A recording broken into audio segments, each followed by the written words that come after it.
Hello my dear friends, मैं भी कह रहा है आज के इस क्लास में आपका हार्दिक स्वागत करता हूँ। मेरे प्रिय छात्रों, अब तक आपने क्षितिज के पाठों का अध्ययन किया था। आज हम आपको आपकी सहायक पाठ्य पुस्तक कृतिका की तरफ ले चल रहे हैं और उस कृतिका का पहला पाठ मेरे संग की औरतें के साथ आपके मन के तारों को जोड़ने जा रहे हैं। उम्मीद है कि आप अच्छे ढंग से मेरी इस बातों को सुनेंगे, गौर करेंगे और हृदयस्थ करते हुए कंठस्थ भी करेंगे। मेरे प्रिय छात्रों, यह चैप्टर मेरे संग की औरतें मृदुला गर्ग जी द्वारा लिखा गया है। मृदुला गर्ग हिंदी साहित्य में कथा साहित्य की एक महत्वपूर्ण लेखिका मानी जाती है। हिंदी साहित्य में वह कथा साहित्य की एक महत्वपूर्ण लेखिका मानी जाती है। उन्हीं की ये रचना है। उन्होंने संस्मरण शैली में इस पाठ को लिखा। इसके पहले कि हम इस पाठ की बातों से आपको रूबरू कराएं, आप 9th के छात्र हो। संस्मरण विधा से हो सकता है आपका परिचय न हो, तो आप स्पष्ट रूप से पहले ये जान लें संस्मरण विधा होती क्या है। देखो, हिंदी साहित्य जो है ना, उसको आप दो रूप में पढ़ते और जानते हैं, एक गद्य साहित्य और एक पद्य साहित्य। गद्य छंद विधान एवं लय के बंधन से मुक्त रचना को हम गद्य कहते हैं। ये वाक्य रूप में लिखे होते हैं जिन्हें हम पढ़ सकते हैं, उसे कभी गा नहीं सकते। और दूसरी होती है कविता, जिसे आप काव्य कहते हो। तो जो काव्यमयी भाषा शैली में प्रस्तुत की गई वह रचना, जिसमें विभिन्न प्रकार के अलंकारिक सौंदर्य देखने को मिलते हैं, मन के भावनाओं की सहज अभिव्यक्ति होती है और गायन शैली में होता है, उसे हम कविता कहते हैं। अर्थात वो एक सेंटेंस के रूप में नहीं लिखा होता कि आप उसको पढ़ो, आप उसे गा सकते हो। उसमें आपको सेंटेंस देखने को नहीं मिलेंगे। हाँ, वर्तमान काल में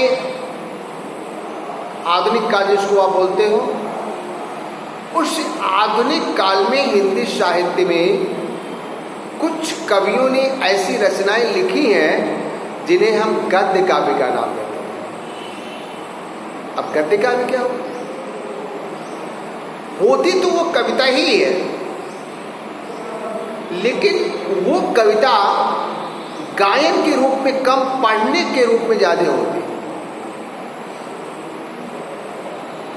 तोड़ती पत्थर एक कविता है। इलाहाबाद की सड़कों पर एक औरत फुटपाथ पर बैठी हुई पत्थरों को तोड़ती जा रही थी। देखो, एज ए सेंटेंस है ये, लेकिन इसके साथ इसमें गायन भी है। लेकिन इस गायन को हम संगीत की विधा के साथ, संगीत के साथ नहीं जोड़ सकते, गद्य रूप में। तो एक गद्य काव्य। हिंदी गद्य विधा जो होती है वो हिंदी गद्य विधा को लिखने के भी अनेक तरीके होते हैं। हिंदी गद्य विधा के अनेक प्रकार होते हैं, जैसे निबंध गद्य विधा, उपन्यास है, कहानी है, कथा है, नाटक है, एकांकी है, संस्मरण है, आत्मकथा है, यात्रा वृत्तांत है, इत्यादि इत्यादि। तो ये सारी गद्य विधाएं होती हैं। उसी गद्य विधा में से एक विधा ये आपकी है संस्मरण। अब आइए संस्मरण को जानो। संस्मरण है क्या? किसी विषय, वस्तु या घटना को यादों के सहारे लिखना ही संस्मरण है। मान लीजिए आपको अपने जीवन की किसी मधुर याद, किसी घटना का चित्र आपके दिमाग में अंकित है, जिसे आप कभी भूल नहीं पाते, जो हमेशा आपको याद रहती है, हमेशा ही आपके मन को सताती रहती है, तड़पाती रहती है, दुख देती है, खुशी देती है, इत्यादि इत्यादि। ऐसी किसी बात को यदि आप लिखना चाहो तो निश्चित है कि जो घटना होगी, जो याद होगी, उसकी कुछ कुछ बातें आप भूल भी सकते हो। तो इसीलिए यादों के सहारे आपने वो शब्द दिया कि यादों के सहारे लिखी गई घटना संस्मरण का। वो सारी की सारी बातें वही नहीं रहती होंगी, कुछ ना कुछ छूट जाती होंगी, लेकिन कुछ छूटती होंगी, अधिकांशतः बातें आपको याद रहती। जैसे आप ही लोग, आपको अपने बचपन की कुछ ना कुछ बातें जरूर याद रहती हैं, जिसे आप कभी भूल नहीं सकते, खट्टी मीठी यादें। तो वही होता है संस्मरण। तो एक बार फिर से जान लें, किसी विषय, वस्तु या घटना को यादों के सहारे चित्रित करना ही संस्मरण है। ये जो चैप्टर आपका है मेरे संग की औरतें, ये भी संस्मरण शैली में ही लिखी गई रचना है। इसमें लेखिका ने अपने परिवार की औरतों का जिक्र किया और इसमें उन्होंने अपने ननिहाल पक्ष अर्थात मातृपक्ष और पितृपक्ष अर्थात अपने घर, मातृपक्ष और पितृपक्ष दोनों को अपने साथ लिया और इन दोनों को आधार मान करके उन्होंने ये चैप्टर लिखा है मेरे संग की औरतें। और मेरे संग की औरतें चैप्टर में टोटल औरतों के बारे में चित्रण किया गया है, औरतों के व्यक्तित्व के बारे में प्रकाश डाला गया है। उसमें लेखिका की नानी है, लेखिका के नाना है, लेखिका की माँ है और लेखिका की दादी है और साथ में लेखिका की बहनें हैं, 4 बहनें। इनका उन्होंने एक भावनात्मक चित्र प्रस्तुत किया है अपने इस चैप्टर में। जितनी औरतें हैं, इस चैप्टर को जब आप देखोगे तो लगेगा कि जितनी औरतें हैं अपना जीवन तो स्वच्छंद रूप से अपने ढंग से जीती हैं, परंपरागत तरीके से ही जीती हैं, पर जो कुछ वो सोचती हैं, जो कुछ वो करती हैं, वो थोड़ा लिख से हट कर करती हैं। पूरे पाठ में आपको यही देखने को मिलेगा। अब आइए विषय वस्तु पर आइए, कथानक पर आइए। आप जब इस चैप्टर को प्रारंभ करोगे तो चैप्टर की पहली लाइन ही लेखिका ने ये लिखा है, जो उन्होंने नानी के साथ शुरू किया है, कि लेखिका ने अपनी नानी को देखा तो नहीं था लेकिन उनके विषय में सुना बहुत। अर्थात ये बात ये संकेत कर रही है कि लेखिका की नानी की एक धुंधली तस्वीर लेखिका के दिमाग पर अंकित है और उस आधार पर उन्होंने अपनी नानी के बारे में चित्रित किया है। लेखिका मृदुला जी ने यह लिखा है कि उनकी जो नानी थी वो परंपरावादी, अनपढ़ और पर्दा प्रथा वाली शुद्ध भारतीय नारी थी। उनकी शादी के बाद उनके पति जो पढ़े लिखे थे, ये अनपढ़ थी, पति पढ़ा लिखा था। उनके पति पढ़ने के लिए कैम्ब्रिज विश्वविद्यालय चले गए, बैरिस्ट्री की पढ़ाई करने, वकालत की पढ़ाई करने। वो कैम्ब्रिज यूनिवर्सिटी चले गए जो लंदन में है, और कैम्ब्रिज यूनिवर्सिटी से वकालत की पढ़ाई करने के बाद जब वो स्वदेश लौटे, अपने घर लौटे, तो उनका रहन सहन, परिवेश सब कुछ बदल चुका था। स्वाभाविक सी बात है, विदेशों में रह रहे इंसान भारतीय सभ्यता और संस्कृति से लगभग दूर होते चले जाते हैं, क्योंकि बहुत दिनों तक उस परिवेश में रहने के बाद वह वहाँ की आबो हवा में ढल जाते हैं।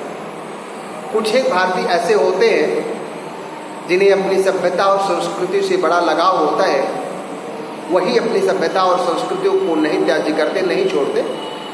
अभी तो अधिकांशतः भारतीय वहाँ के परिवेश में ढल जाते। लेखिका के जो नाना थे वो कैम्ब्रिज से जब वापस आते हैं बैरिस्ट्री की पढ़ाई करें, वो भी बैरिस्ट्री की पढ़ाई, जिसमें अधिकांशतः उच्च सोसाइटी के लोगों के साथ वो उनको रहना होता होगा। उनका जीवन शैली काफी बदल चुका था। एक तरीके से वो विदेशी शानो शौकत में ढल चुके थे। लेखिका की नानी ने अपने पति के व्यक्तित्व को जब देखा तो उनको कोई आश्चर्य नहीं हुआ, एक सुखद आश्चर्य जरूर हुआ होगा, लेकिन फिर भी उन्होंने अपने पति को कुछ कहा नहीं। लेकिन एक बात जरूर किया, उन्होंने पति की सभ्यता और संस्कृति को अपने जीवन में अवतरित नहीं किया। अर्थात वो शुद्ध सादगी और भारतीय नारी की प्रतिमूर्ति बनी रही।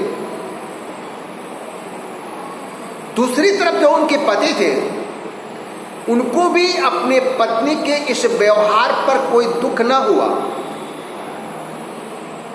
उन्होंने भी कह दिया होगा, यू आर फ्री लाइफ जियो, हमको उस पर कोई एतबार नहीं, हमको उस पर कोई टीका टिप्पणी नहीं, हम दोनों अपने ढंग से जिए, लेकिन हम लोगों के दाम्पत्य जीवन पर इसका कोई प्रभाव ना पड़े। और सबसे बड़ी बात खूबी यही रही कि दोनों अपना जीवन अपने ढंग से जिए, लेकिन अपने जीवन में कहीं कटुता नहीं आने। ये उनके व्यक्तित्व का एक अनुपम उदाहरण है, शानदार चरित्र है। लेकिन लेखिका की जो नानी थी, जब उनका अंत समय सन्निकट आने लगा और लेखिका की मां की शादी का समय आ गया, तो लेखिका की नानी को ये चिंता जरूर हुई कि कहीं मेरे पति जो विदेशी शानो शौकत के शौकीन हैं, मेरी बेटी की शादी किसी विदेशी से न करा दें। इसीलिए उन्होंने अपने पति के मित्र, जो एक स्वतंत्रता संग्राम सेनानी थे और जिनका नाम लेखिका ने प्यारेलाल शर्मा बताया है, उनको अपने पास बुलाया और अपने मन की जो भी सारी बातें थी उन्हें जरूर बताया और उनसे ये निवेदन किया कि आप मेरी बेटी की शादी यदि अचानक मेरे जीवन में कुछ हो जाए तो, और नहीं भी तब भी, यदि मैं जीवित रहती हूँ या नहीं रहती हूँ, तो आपसे निवेदन है कि मेरी बेटी की शादी किसी भारतीय से जरूर करवाने में मेरा सहयोग करना। प्यारेलाल शर्मा भी एक शुद्ध भारतीय थे। आज़ादी का जुनून उनके ऊपर भी सवार था और एक तरीके से देश की आज़ादी की भावना में अप्रत्यक्ष रूप से नानी भी जुड़ी हुई थी। प्यारेलाल शर्मा ने उनकी बातों को तवज्जो दिया और लेखिका की मां की शादी एक स्वतंत्रता संग्राम सैनिक से करा दी।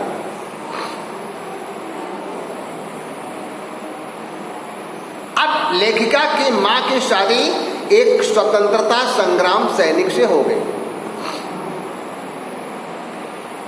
पिता का इस पर कोई, नाना का कोई इस पर विरोध नहीं हुआ, क्योंकि मैंने शुरू में बताया कि दोनों अपना अपना जीवन अपने अपने ढंग से जीते थे, लेकिन उनके दाम्पत्य जीवन पर कोई वैचारिक कोई अंतर नहीं पड़ा। भले ही वो वैचारिक भिन्नताएं उनके अंतर व्याप्त थी, लेकिन उन वैचारिक भिन्नताओं का उनके दाम्पत्य जीवन पर कोई असर नहीं पड़ा।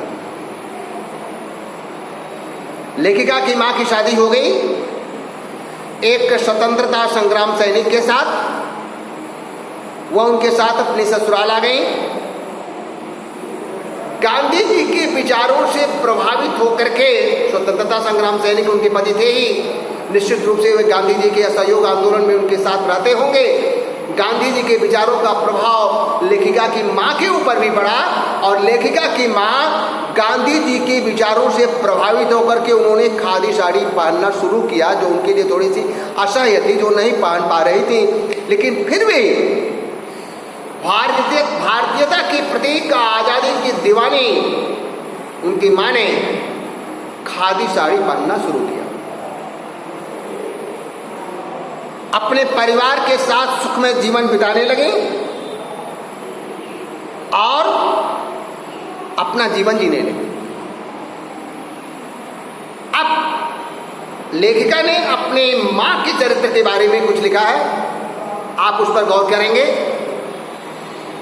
लेखिका की मां ईमानदारी, सुंदरता, नजाकत और निष्पक्षता की प्रतिमूर्ति थी। इन सारे विचारों से उनके परिवार के सभी लोग बहुत प्रभावित थे। वे किसी परिजात से कम नहीं पड़ते थे, कम नहीं दिखाई देते थे। उनके विचारों को लोग काफी महत्व दिया करते थे। उनके दो विशेष गुण थे। पहला, वे कभी अपने जीवन में झूठ नहीं बोलते थे। दूसरा, उन्होंने एक की गोपनीय बात को दूसरे पर कभी प्रकट नहीं होने दिया, अर्थात गोपनीय बात को किसी दूसरे से शेयर नहीं किया। उनके जीवन के ये दो विशेष गुण, कभी झूठ ना बोलना, गोपनीय बात को गोपनीय ही रहने देना। लेकिन उनके अंदर एक जो कमी उन्होंने देखा कि लेखिका की मां ने अपने पूरे जीवन अपने बच्चों की सुख सुविधा और रहन सहन पर कोई ध्यान नहीं दिया। न वे कभी उनके लिए कभी खाना बनाई, न उनके रहन सहन के बारे में कभी सोचा, न उन्हें एक अच्छा पुत्र या अच्छी पुत्री या अच्छी पत्नी बनाने के लिए कभी कोई टिप्स दिए, कुछ नहीं। यहाँ तक कि वो खाना बनाने की भी शौकीन नहीं थी, उसमें भी उनका शौक नहीं था। उनके जीवन में उनका एक ही शौक था कि वे पुस्तकें पढ़ने और संगीत सुनने की बड़ी शौकीन थी। लेखिका की मां पुस्तकें पढ़ने और संगीत सुनने का उन्हें बड़ा शौक था। उनके जीवन के फिर दो विशेष गुण मैं आपको बता दे रहा हूं। पहला विशेष गुण था कि वे कभी झूठ नहीं बोलती थी, और दूसरा था गोपनीय बातों को गोपनीय ही रहने देते थे। और यहीं पर लेखिका ने अपनी मां के इस गुण के साथ ही दो लोगों के गुणों को लगभग उन्होंने दर्शा दिया, एक अपनी नानी का, एक अपने नाना का, और एक अपने मां का। आगे की बातें आपको हम फिर कल बताएंगे। इन्हीं बातों के साथ आज का क्लास ओवर कर रहे हैं। Okay, good bye.